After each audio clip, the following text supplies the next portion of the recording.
Khalil Abou-Kalbein Koda, antropólogo, presidente de la Juventud Chileno-Árabe por Palestina en Valdivia, miembro de BDS Chile. ¿Cómo estás, Khalil? Bienvenido. Hola, muchas gracias por la invitación. Muchas gracias a ti por estar aquí y conversar sobre juventud y, por supuesto, sobre... el BDS. El BDS. A ver, explíquenos qué eso. es ¿Qué es? para nuestro público. Para partir. Bueno, el BDS es un... Háblale ahí. El BDS es un movimiento que emerge de la sociedad civil palestina en el año 2005 ante la inminencia de la construcción del muro de Apartheid en Gaza. El muro de Apartheid se empezó a construir en el año 2002 aproximadamente. En el año 2004 fue considerado oficialmente ilegal por Naciones Unidas y en el 2005 nace el movimiento BDS desde la sociedad civil palestina, en particular de la Gazatí, ¿verdad? Que estaba siendo totalmente encarcelada en su territorio.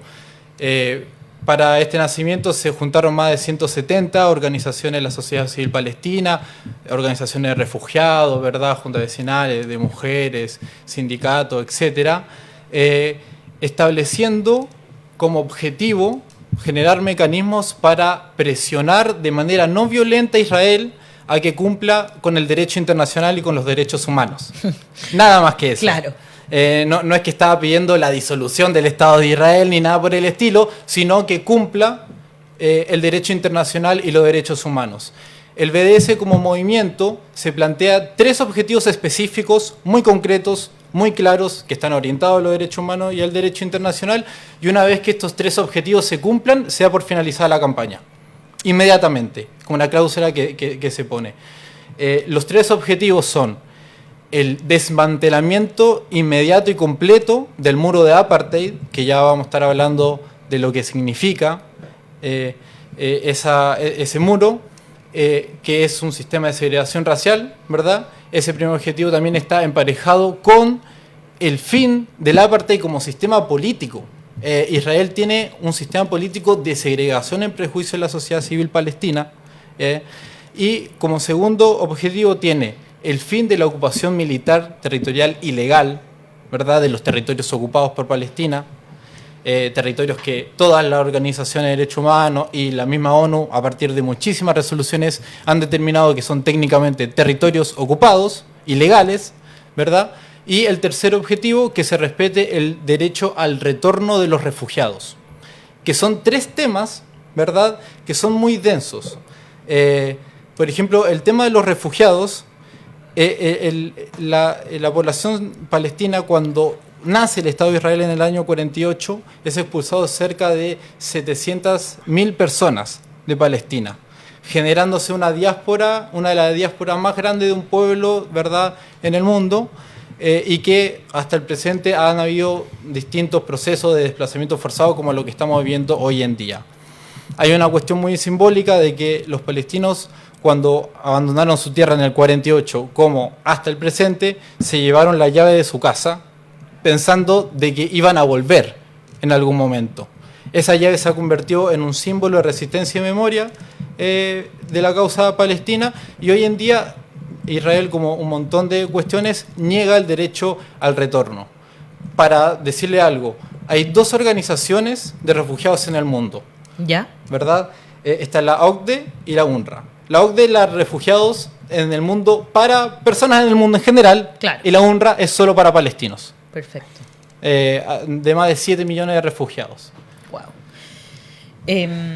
Bueno, yo quería preguntarte qué te pasa cuando ves, no sé, por ejemplo, medios de comunicación donde me imagino que preguntan este mismo tipo de cosas, pero preguntándote si te parece bien, porque generalmente la pregunta tiene que ver con Hamás. Uh-huh. y con que si se justifica o no el hecho de que exista una organización que tiene por fin terminar con el Estado de Israel. Entonces, por un lado, claro, está el legítimo derecho a defenderse cuando te están atacando, Uh-huh.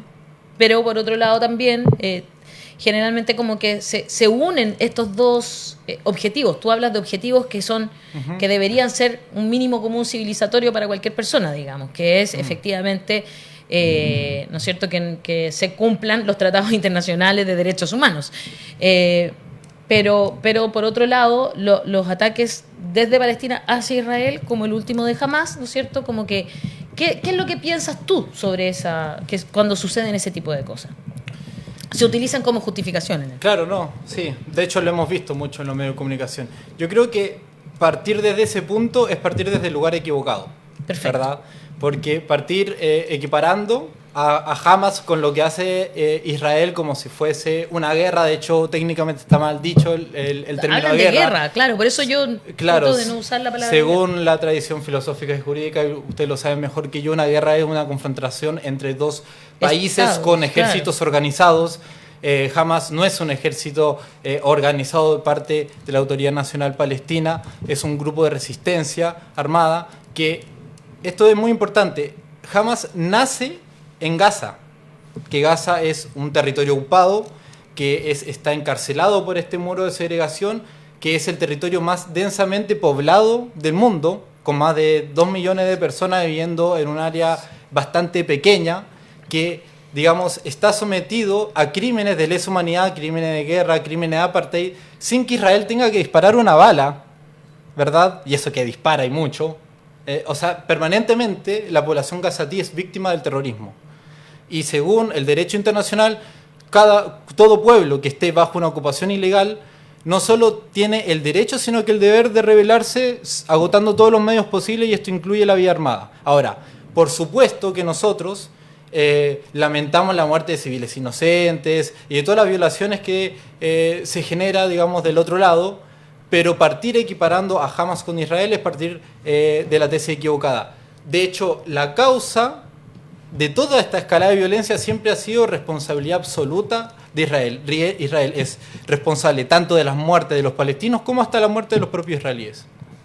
¿Por qué? Porque no genera las condiciones para la paz.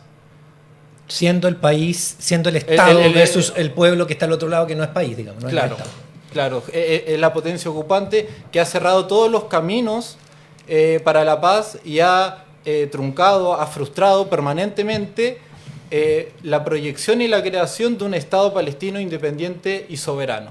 De hecho, sin ir más lejos, Estados Unidos, que tiene poder de veto en las Naciones Unidas, ha vetado la posibilidad de crear un Estado palestino independiente.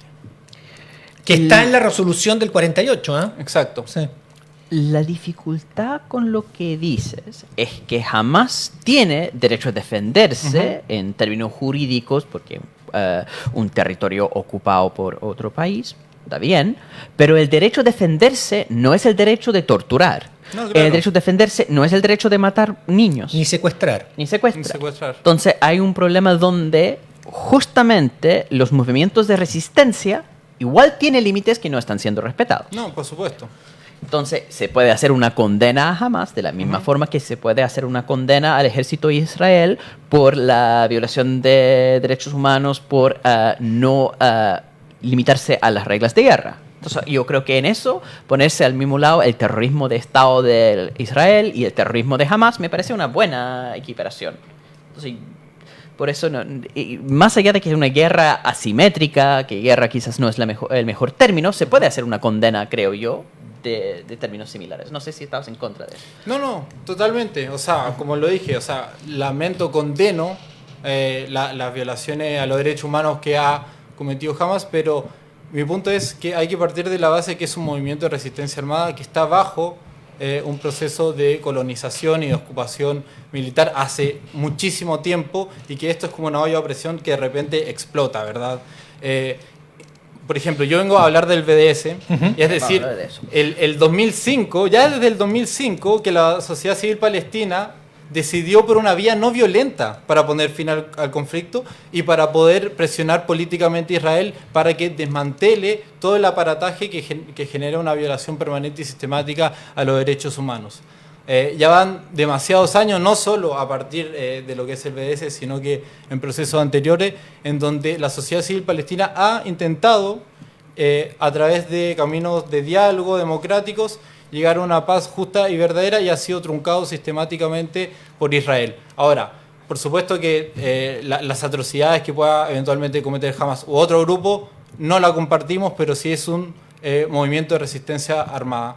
Y eso quiero dejar muy en claro. No lo dije, el BDS son siglas. Disculpen, Claro, son claro. siglas. BDS, para que la gente entienda, que es la B de boicot, es un mecanismo de presión no violenta, la S de sanción y la D de desinversión. Sí. Y justamente por eso BDS ha sido muy controversial a nivel mundial. Ha sido condenado como una estrategia antisemita, una estrategia poco eficaz. La comparación que hacen muchas veces es con Sudáfrica, ¿cierto? Donde hubo una campaña de boicot, de sanciones, con la idea de presionar al gobierno de apartheid de Sudáfrica, precisamente afectando el bolsillo de los gobernantes. El problema de BDS es que es principalmente un movimiento cuyo efecto ha sido a nivel universitario, donde las personas que terminan siendo excluidos por BDS son los académicos israelíes, son los activistas por la paz. Es que es un arma que al final termina pegando a la parte más progresista de la sociedad israelí, y no toca en nada los que realmente están manteniendo el apartheid, los que están manteniendo la ocupación. Sí, bueno, yo creo que el BDS ha sido efectivo. No, sí, o sea, por supuesto está muy lejos de llegar a los puntos que ha cumplido.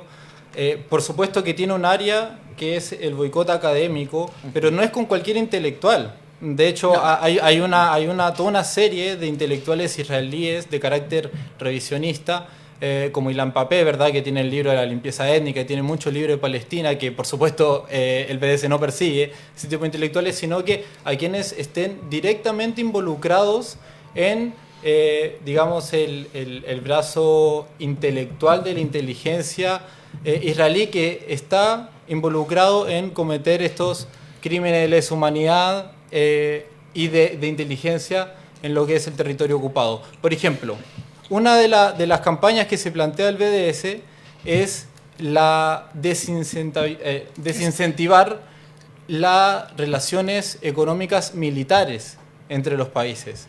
Es decir, el movimiento BDS de Colombia le sacó un libro que se llama El militarismo israelí en América Latina, que está en internet y que se lo recomiendo absolutamente a todos, haciendo una investigación en que ¿verdad?, demuestra cómo la inteligencia israelí se involucró en absolutamente todos los golpes de Estado de América Latina, ¿verdad?, desde los paramilitares en Colombia hasta la DINACA en Chile. Entonces se plantea como argumento cortar esas relaciones armamentísticas entre los estados e Israel. Acá en Chile tenemos una serie de armamento israelí que sirve para reprimir a la sociedad civil chilena, y que se vende, esos productos se vende con el sello de que son probados en terreno. ¿Y qué significa que son probados en terreno? Que primero se prueban la sociedad, sobre todo gazatí, para después ser vendidos como un producto de calidad. Feroz eso. Entonces, claro. Entonces, eso es una cuestión que persigue el BDS. Ahora, se enfrenta con muchas dificultades, ¿verdad? Se enfrenta con muchas dificultades. De hecho, hay países en donde el BDS es prácticamente ilegal, como lo es Alemania, que carga, ¿verdad?, con la culpa del genocidio nazi. Del genocidio nazi, por supuesto. Y hay otros países que el BDS ha sido prohibido en esta clave de ser un movimiento antisemita, que es totalmente falso e infundado. Interesante como lo plantea. Y bueno, y Chile tiene una de las colonias palestinas más grandes fuera de Palestina, digamos, y es... Fuera del mundo árabe. Claro, fuera del mundo árabe. Efectivamente, acá en Chile hay muchas personas que adhieren a la causa. ¿Cómo se vive eso, efectivamente, en la sociedad chilena? ¿Cómo lo perciben? Porque han habido marchas, ha habido apoyo, bueno, no solo en Chile, en el mundo también ha salido mucha gente a manifestarse en contra del ataque a Gaza sin cesar, digamos, ese bombardeo a la sociedad civil. Sí, bueno, tú lo dijiste bien. Chile está la comunidad palestina más grande fuera de las fronteras árabes. y en ese sentido históricamente Chile ha sido un lugar muy importante para Palestina también, ¿verdad? O sea, nosotros como movimientos nos dedicamos principalmente a hablar del conflicto, ¿verdad? A hacer una difusión de la cuestión histórica, política, también cultural, que también es un mandamiento que el intelectual palestino Edward Said dijo, o sea, no hay que dejar de hablar de Palestina nunca, en general, porque es una causa humanitaria y en particular los palestinos y las palestinas descendientes tienen este deber de hacer. Y en ese sentido, desde acá de Chile, se han mostrado apoyos bastante importantes en general. Nosotros somos organizaciones que estamos activas hace mucho tiempo en los espacios universitarios, con ciertas organizaciones políticas y sociales, etcétera. Y en particular en esta nueva escalada de violencia. De hecho, la gente que vive en Palestina siempre valora muchísimo lo que se hace acá de Chile, y en contraparte, siempre que un chileno o una chilena va a Palestina por aire, que tiene que pasar por el aeropuerto ¿verdad? De Tel Aviv, de Israel, porque no permiten que Palestina tenga un aeropuerto, es objeto de sospecha, digámoslo así. Y sobre todo, o sea, cada persona proveniente en Chile, sobre todo las que son de origen palestino. Así, ¿ah? ¿Verdad? Sí, o sea, sí. Han expulsado, no han dejado ingresar. Claro, o sea, una arbitrariedad brutal. Yo no he tenido la oportunidad de ir, conozco mucha gente que ha ido, lo han interrogado durante 5, 6, 7 horas, lo han hecho desnudarse, lo han hecho mostrar sus redes sociales y muchas veces no lo han dejado entrar y lo han deportado. Entonces, es clave el apoyo político que se pueda hacer desde acá de Chile a la causa palestina a través del BDS y a través de otros mecanismos. A ver, según lo que entiendo, que yo no lo conocía, Khalil, es una institución que presiona por en la parte como económica más fuerte e intelectual, ¿no? Un poquito por ahí. Cultural también, sí. El boicot, que yo nunca he visto que alguna vez funcione, ni en Cuba ha funcionado el boicot peruano, pero es una arma. De incentivar que no se invierta en fondo en cuestiones israelíes y sanciones, supongo, de tipo económicas también, ¿no? A ver, yo como siendo bien práctico, eso tendría que pegarle a los gobiernos para que tomen decisiones respecto de no voy a negociar con Israel, no voy a mandar esto, no voy a recibir esto otro. Pero para eso hay que tener mucho poder. Exacto. Mucho poder económico para decirles, ¿sabes? Que no te conviene, porque al final los países, dejémonos de cosas, los países son muy hipócritas. O sea, a los comunistas chinos los queremos, pero los comunistas cubanos, no los queremos. ¿Y por qué queremos a los comunistas chinos? Porque hacemos negocio con ellos. Entonces, sí, la hipocresía en ese aspecto es como muy galopante, ¿no? Y entonces acá hay que tener poder para decirle, usted país, no negocie con Israel. Todos pensaríamos que debería ser por derechos humanos, por el amor a las personas, por solidaridad con los que sufren. No, aquí hay una cuestión económica y ustedes vieron eso y apuntan allá. ¿Cómo les ha ido? Mira. Claro, porque en el fondo es, ¿han logrado, no han logrado? Te lo pregunto no con intención de denostar, sino que entender, de ver cómo les ha ido, de si han logrado cosas. Mira, BDS tiene asidero en muchos países del mundo. Es una campaña que, si bien nace en Palestina, ¿verdad?, es de carácter global. Es muy fuerte en España, es muy fuerte en otros lugares, en países de África también. Acá se pueden rescatar ciertas victorias que ha tenido el BDS, como por ejemplo que selecciones de fútbol no vayan a jugar amistosos internacionales en lo que es Israel, ¿verdad? Porque eso también lo hace Israel como una campaña de blanqueamiento, ¿verdad? Tiene una serie de caras que sirven para blanquear. Está el pinkwashing, ¿verdad? Venderse con una sociedad como muy respeto con mucho respeto de las sexodiversidades, mientras tiene esta condición inhumana para la sociedad civil palestina, etcétera. Entonces, tanto en la selección argentina, creo que fue en el Mundial de Rusia del 2018, iba a ser su último amistoso en Israel, ¿verdad? Que siempre el último amistoso previo al Mundial es muy importante. Saben ustedes lo que moviliza el fútbol en Argentina, o sea, sí, los debates en Chile presidenciales. Moviliza, pero en Argentina los debates presidenciales hoy en día se dan en clave futbolística. Claro. Y se ganó, ¿verdad?, de que la selección argentina no vaya a jugar ese amistoso Israel. Pasó también en Uruguay, ¿verdad?, la selección uruguaya. Acá hemos tenido victorias dentro de los espacios universitarios. Y como dices tú, hay que tener mucho poder para poder enfrentar a los imperios más poderosos del mundo. Nosotros no tenemos ese poder, tenemos el poder de las movilizaciones, ¿verdad? De las organizaciones de base, del espacio estudiantil. La Universidad de Chile fue vanguardia en su tiempo por, creo que fue la Facultad de Derecho o de Filosofía, que se declaró un espacio libre de apartheid. La Universidad Austral de Chile, que es donde yo estudié, cuando yo era universitario allá, logramos desde que el estatuto estudiantil de la Universidad Austral se declare como un espacio libre de apartheid. Nos faltó escalar una tarea pendiente hacia el otro estatuto, ¿verdad? La docencia, el sindicato, etcétera. Pero eso va generando espacios de compromiso irrestricto de la causa palestina, que es una causa humanitaria, y de alguna manera, ¿verdad?, prohibir de que se genere eventualmente espacios para que un, digamos, negacionista del apartheid o alguien que va a hacer apología a los crímenes de Israel vaya a los espacios universitarios a, ¿verdad?, esbozar estos discursos. Francisca Andrea dice: yo no soy antisemita, ese concepto es mal utilizado o tergiversado para justificar el sufrimiento palestino. No estoy contra ninguna etnia, no soy racista y lo que defiendo es a Palestina. Alejandro Gallegos dice: no coincido mucho con Hassan, pero lo que dice de la condena a ambos es brillante. Lorena Musa dice: muchas gracias por informar desde la verdad. Palestina está viviendo un genocidio hace 75 años y a los medios hegemónicos nunca le ha importado. Viva Palestina libre. Y Ana Cruces Gallegos dice: Palestina libre. Sergio Alejandro Martínez Mora: más debate laico y democrático que trincheras religiosas. Los comentarios del público de La Voz de los que Sobran, que están mandándote muchos cariños. Khalil, muchas gracias por haber venido a La Voz de los que Sobran. Muchas gracias por la invitación. ¿Algún mensaje final?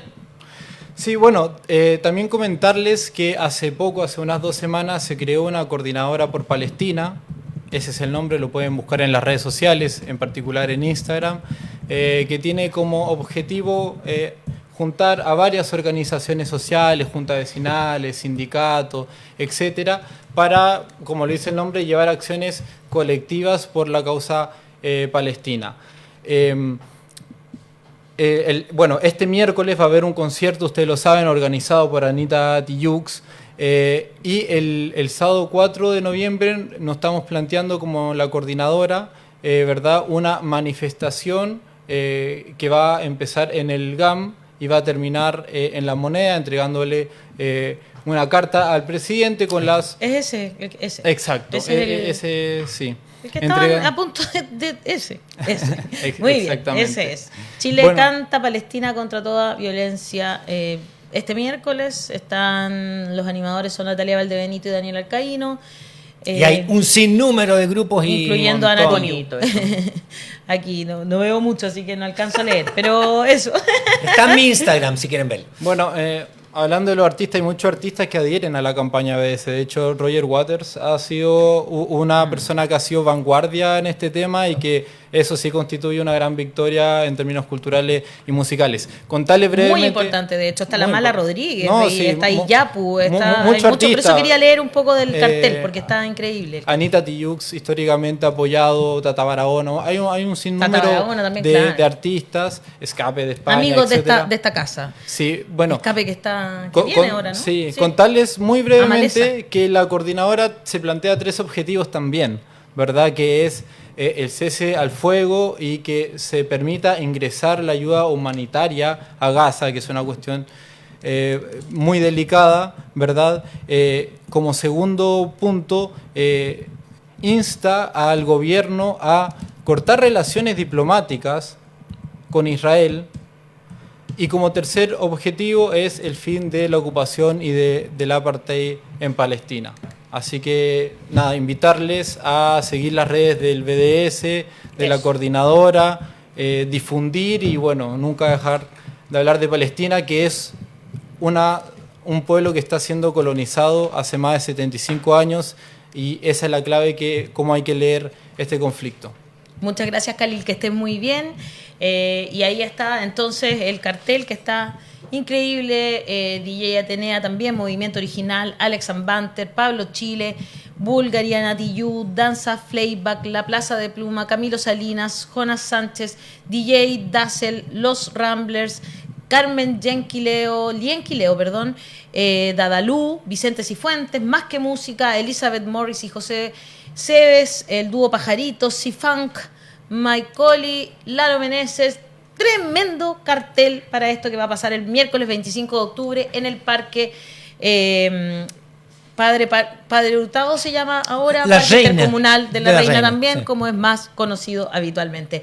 Muchas gracias, Khalil, que estés muy bien. Gracias a ustedes. Ahí está la presentación.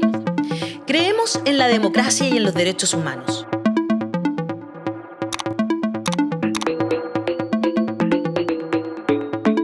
Somos independientes de los poderes fácticos. Llevamos más de 3 años generando contenido y periodismo interpretativo. Queremos una sociedad más justa, con derechos y economía sostenible. Le damos voz a los que importan.